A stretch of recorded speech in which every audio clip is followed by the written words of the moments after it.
조인섭 변호사의 상담소.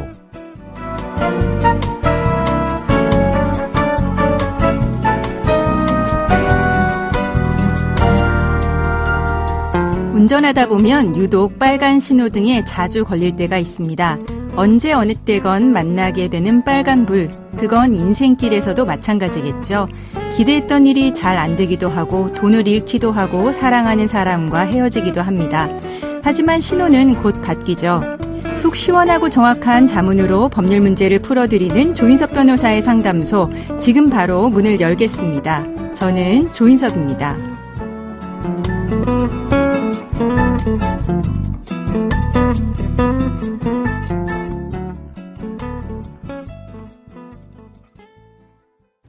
당신을 위한 로하우스 조담소 류현주 변호사와 함께합니다. 안녕하세요. 네, 안녕하세요. 법무법인 신세계로의 류현주 변호사입니다. 오늘은 어떤 고민이 기다리고 있는지 먼저 사연부터 알아보겠습니다. 저와 남편은 결혼한 지 1년이 된 신혼부부입니다. 결혼 전 저희는 다른 젊은 부부와 마찬가지로 신혼집을 마련하려고 전세자금 대출을 알아보려 다녔습니다. 그 과정에서 남편에게 2천만 원 정도의 빚이 있다는 것을 알게 됐습니다. 남편은 주식 투자를 하려고 대출을 받았는데 투자에 실패해서 빚이 생겼다고 했습니다. 저는 새로 출발하는 시기에 크다면 큰 금액의 채무를 갑작스럽게 떠안게 돼서 당황스러웠지만 다시는 주식을 안 하겠다는 남편의 말을 믿고 결혼을 진행했습니다. 몇 달 전부터 남편이 암호화폐를 공부한다면서 시종일관 핸드폰만 들여다보더라고요. 그 모습을 보자 걱정이 되긴 했지만 저희 부부의 소득을 모두 제가 관리하고 있었고 남편에게는 매달 50만 원 정도의 용돈만 주고 있었기 때문에 그냥 넘어갔습니다. 그런데 지난주 저녁 남편이 울면서 집에 들어오더니 내가 큰 사고를 쳤다라고 하더라고요. 남편은 암호화폐에 소액 투자를 하다가 돈을 계속 잃게 되자 만회해보려고 제1금융권과 제2금융권에서 반복해서 대출을 받았다라고 했습니다. 그러다가 금융기관에서 더 이상 대출이 안 나오니 저와 공동명의로 소유한 아파트를 담보로 대부업체에서 추가 대출을 받았다고 하더라고요. 저는 너무나도 놀랐습니다. 빚이 도대체 얼마냐고 물었더니 2억 원이 넘는다고 하더라고요. 저는 남편에게 이혼하자고 했습니다. 그러자 남편은 파르르 떨더니 투자 실패로 생긴 빚도 재산분할 대상이라면서 저에게 빚의 절반을 책임지라고 하네요. 그게 정말인가요? 그리고 남편과 공동명의로 되어 있는 아파트는 이혼하게 되면 어떻게 재산분할을 해야 하나요?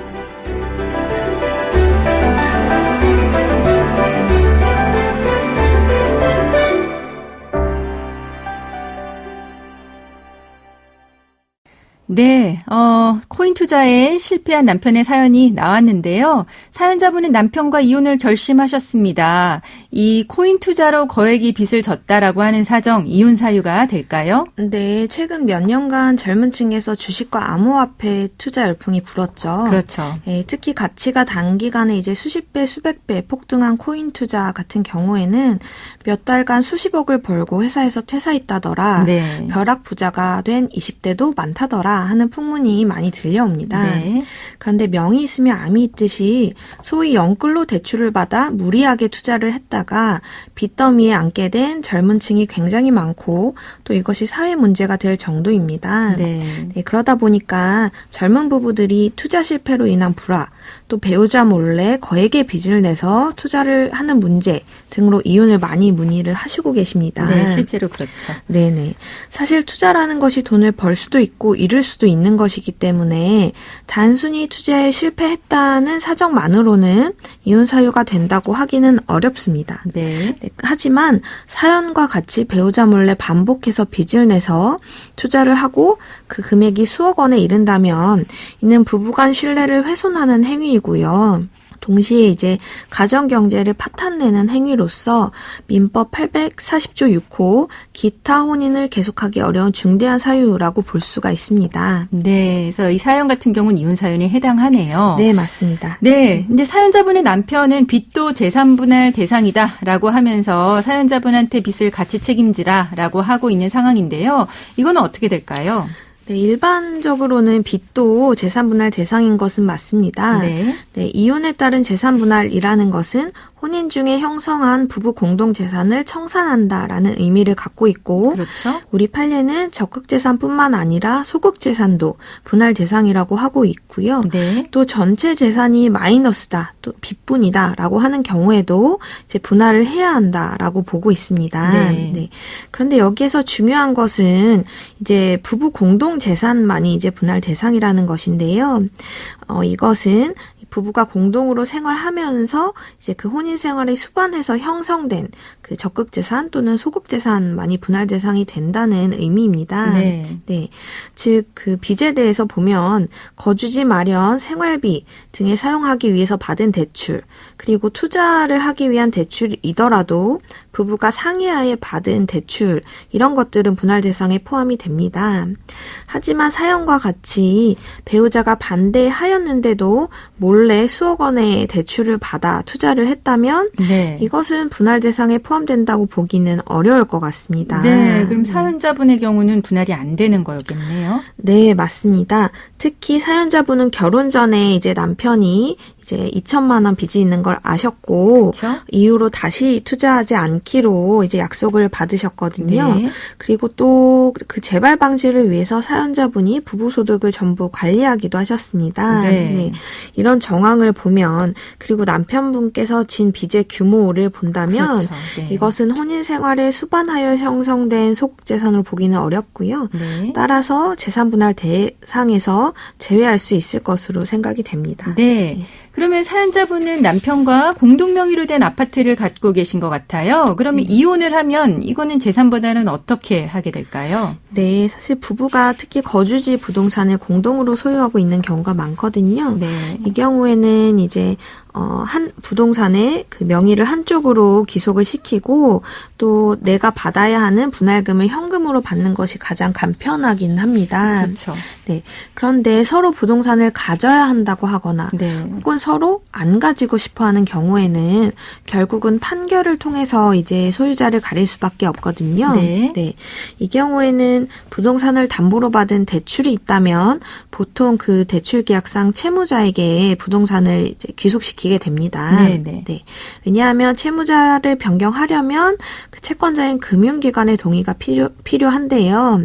개인별로 신용상태, 소득상태가 모두 다르기 때문에 금융기관에서는 채무자 변경을 잘 허가해주지를 않습니다. 네.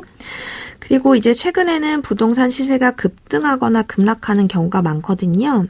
네, 이러한 경우에는 당사자가 부동산 시세에 대한 다툼이 굉장히 많습니다. 네. 그래서 그런지 이제 최근 판례는 공동명의 부동산을 그대로 공동명의인 채로 남겨두고 이제 분할을 판결을 하는 경우가 꽤 있습니다. 그렇죠. 서로 가지려고 하는 경우도 좀 애매하고 서로 안 가지려고 하는 경우도 애매하니까요. 네, 맞습니다. 예. 이제 판사님께서 부동산을 한쪽 명의로 이제 귀속시키려면 그 시세를 확정해서 다른 쪽에게 현금으로 정산하라고 해야 되는데 네. 이제 그 시세를 확정하는 것 자체가 부담이거든요. 그렇죠. 네네. 그래서 이렇게 이혼 후에도 공동 명의로 이제 부동산이 남아 있는 경우가 있고 이런 경우에는 당사자가 협의해서 이제 매도를 하거나 네. 혹은 공유물 분할 청구라는 별도의 소송을 통해서 권리 관계를 확정시킬 수밖에 없습니다. 네. 그러면 재판상 이혼으로 가면 이혼이 확정되기까지 시간은 어느 정도 걸릴까요?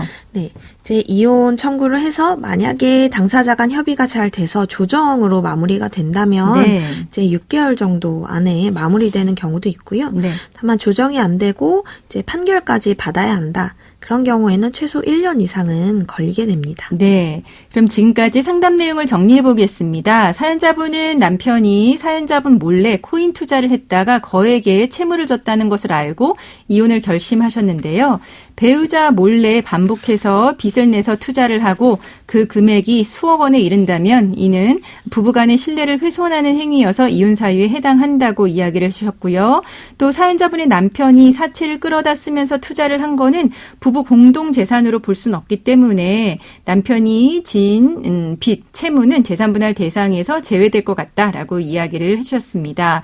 그리고 사연자분과 남편이 공동명의로 되어 있는 아파트는 공동명의의 부동산을 어느 한쪽으로 귀속시키는 것에 합의가 된다면 지분을 넘기고 사연자분이 받아야 할 재산분할금을 현금으로 정산받는 게 가장 좋다 하는 이야기도 해주셨습니다. 네, 감사합니다. 지금까지 류현주 변호사와 함께했습니다. 네, 감사합니다.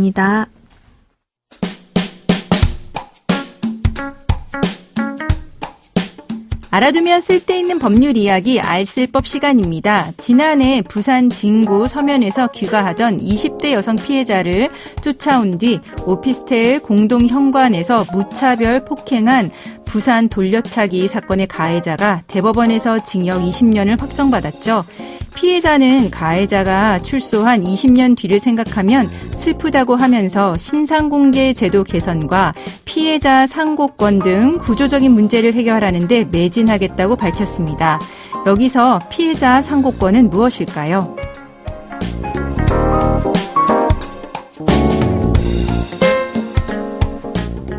현행 형사소송법에 따르면 사형, 무기징역 또는 10년 이상의 징역이나 금고가 선고된 사건은 양형부당을 이유로 상고할 수 있습니다. 대법원에 갈 수 있다는 이야기입니다. 하지만 이는 피고인에게만 적용이 됩니다. 대법원이 지난 1962년에 형사소송법상 양형부당을 이유로 상고하는 것은 피고인에게 최후구제의 길을 마련하기 위해서 마련된 것이라고 하면서 검사가 양형부당을 이유로 상고한 것에 대해서는 받아들이지 않았기 때문입니다. 이거는 대법원은 법률심으로 법리적인 판단에 대해서만 판단을 하게 되어 있습니다. 그런데 양형부당을 이유로 전국에서 사건이 올라오면 그 역할을 할 수가 없기 때문에 형량에 따라서 피고인에게 예외를 두어서 일정 사건에 대해서만 피고인만 상고할 수 있게 한 것입니다. 하지만 이렇게 피고인에게만 상고권을 인정해 준 것은 부당하다는 목소리가 높아지고 있습니다. 피해자는 재판 진행 중 자신의 목소리를 낼 수 있는 기회가 별로 없다는 겁니다. 피해자 측도 상고할 수 있게 하는 등 피해자의 목소리도 담아서 형사사법 정의를 보여줘야 한다는 목소리가 힘을 얻고 있는데요.